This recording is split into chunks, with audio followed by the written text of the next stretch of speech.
Et bonjour, aujourd'hui on va faire une petite vidéo pour voir un peu comment fonctionne donc très sommairement du coup le jeu Wordle.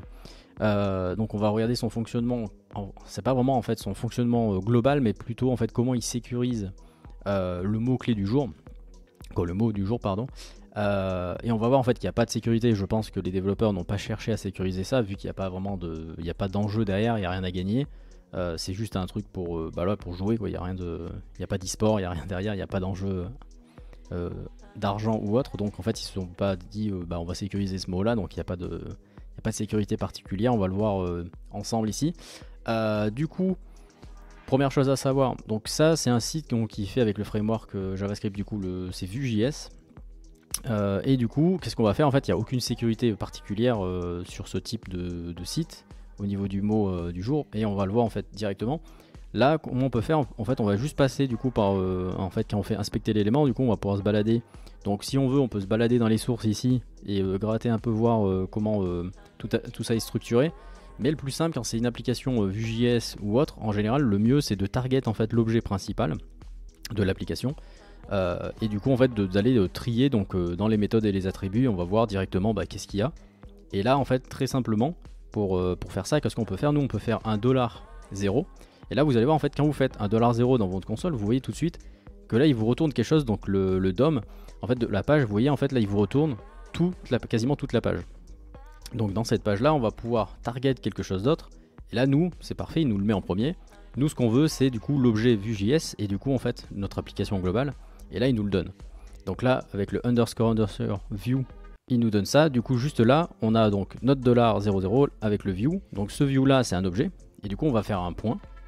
Et on va pouvoir venir se balader dans les attributs et les méthodes pour voir qu'est-ce qu'on a. Et là, heureusement, les développeurs, ils sont gentils.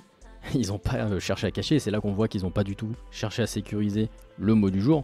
Parce que regardez, si on tape Word, et on a directement Word of the Day. Directement.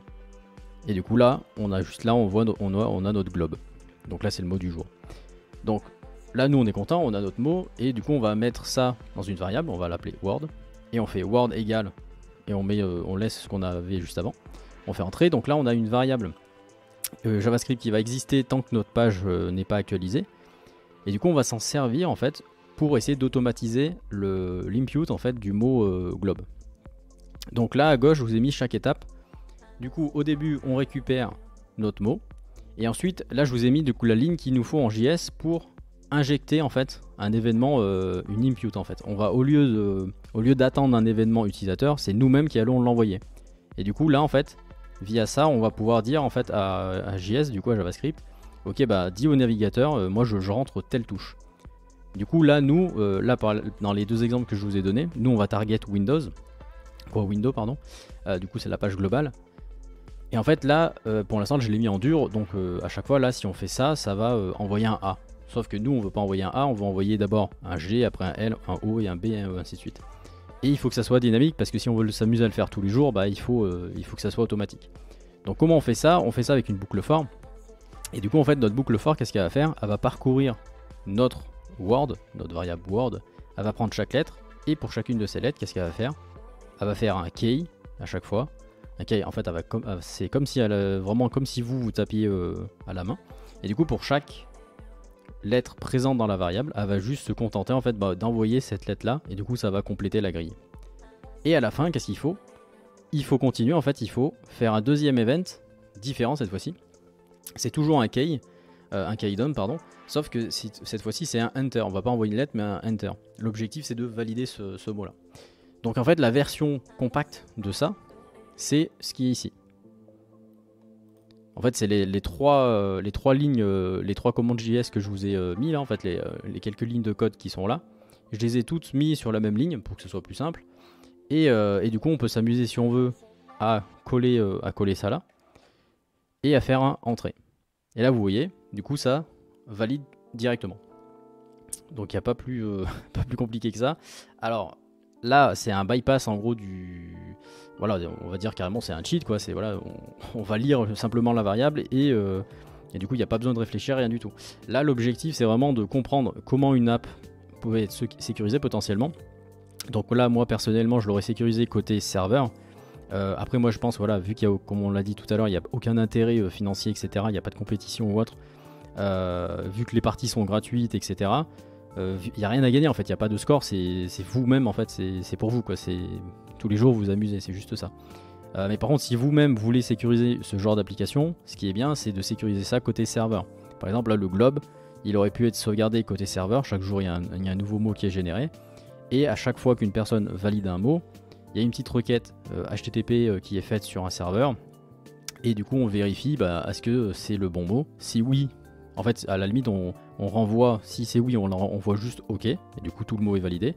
Ou sinon, on renvoie que les lettres qui sont OK, par exemple. Et ça peut être quelque chose de, entre guillemets, de facile à faire. Là, moi je pense qu'ils ont pas voulu s'embêter parce que du coup, l'avantage là, c'est que tout se passe côté client.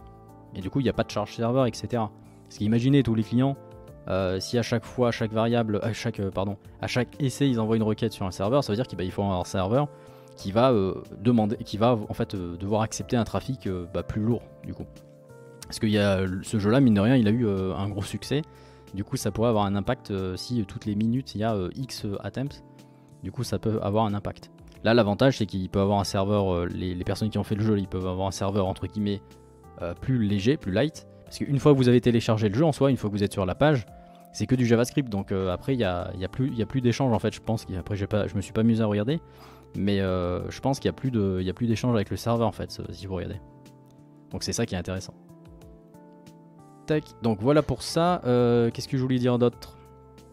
Si vous voulez avoir entre guillemets aller plus loin avec ce jeu là, il y en a qui se sont amusés à aller beaucoup plus loin, donc je vous conseille vraiment la vidéo de Science Étonnante sur le sujet. Lui il s'amuse à le craquer on va dire, mais au niveau mathématique, donc là il va beaucoup plus loin. Là c'est un vrai c'est un vrai truc, là c'est pas un bypass avec du JS.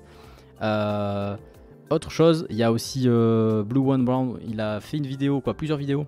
Là c'est pareil, il utilise aussi beaucoup de mathématiques et il s'amuse carrément à entraîner une IA pour à chaque fois en fonction du mot précédent essayer d'entrer le meilleur mot et surtout de terminer en fait le plus vite possible.